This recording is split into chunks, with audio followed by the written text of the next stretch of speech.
Саламатсыздарбы урматтуу кыргыз элим. Бизде дагы сонун жаңылык буюрса, мына бир аз күндө эле жалпы 180 миң акча чогулуп калды. Ар бир салым кошкон кыргыз элибизге терең ыраазычылык билдиребиз.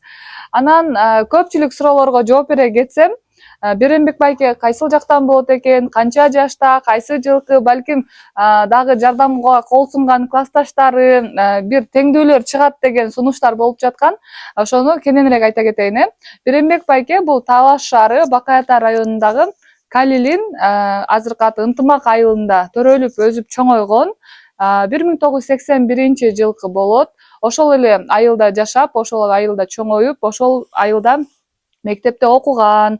Талаш шаарына ошо 2014 жылы көчүп келишкен. Ошол 10 жылдан бери квартирадан квартирага көчүп, квартиралап жашап жаткан учуру. Азыркы учурда бул квартирада жашап келишет. Кээ бирлер бул үйдү көрүп, видеодон ошо толук көрбөй эле же мурдагы видеолорду көргөн жок окшойт.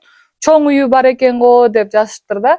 Бул жөн гана квартира. Квартплатка ай сайын 4 миңден төлөп жашап келишет. Квартирасынын адреси Талаш шаары, бул вокзал тарап болуп калат. Садовая 8. Бул номерлерге байланышып, ошо өзүңүздөр Беренбек байкелер менен түзмө-түз байланышсаңыздар болот. Продукты жактан жардамдар келип атат, кийим кечектен, ошо колдон келген жардамдарды көргөзсөңүздөр болот. Ассаламу алейкум кыргыз элим. Ушинтип жардам бергениңиздерге чоң рахмат. Баарыңыздарга Алла ыраазы болсун.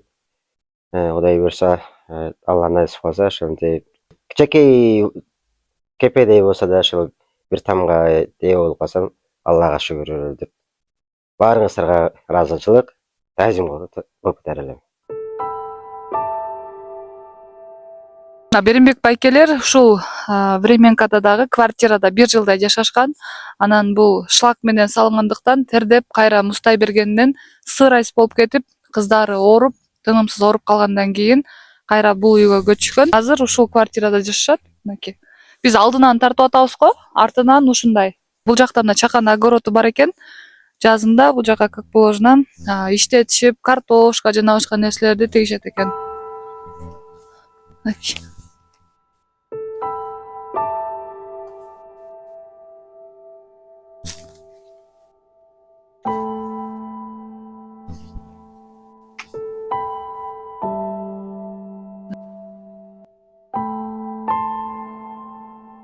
Эки миң жыйырма бешинчи жылдын 1-жума күнүндө кайрымдуулук ишибизди баштайлы деп продукты магазинине келдик. Күнүмдүк колдонулуучу эң керектүү продуктылардан алдык жана Беренбек байкелердин үйүнө бардык. Беренбек байкелерди бизге көпчүлүк сунуштап, чындап муктаж үй бүлө деп айтышкан болчу. Келинчеги 2022 жылы кайтыш болуп кетип, 2 кызы менен калган экен. Ошол күнгө чейин өзү багып келген. Кичинекей кызы болгону 2 жашта болчу экен. Жакында эле экинчи турмушуна баш кошуп, азыр 4 баланы багып жатышат. Барып акыбалдарын сурап, колдон келген ошол продукты менен жардамыбызды көргөзүп келдик. Ушундай жерде квартирада жашашат.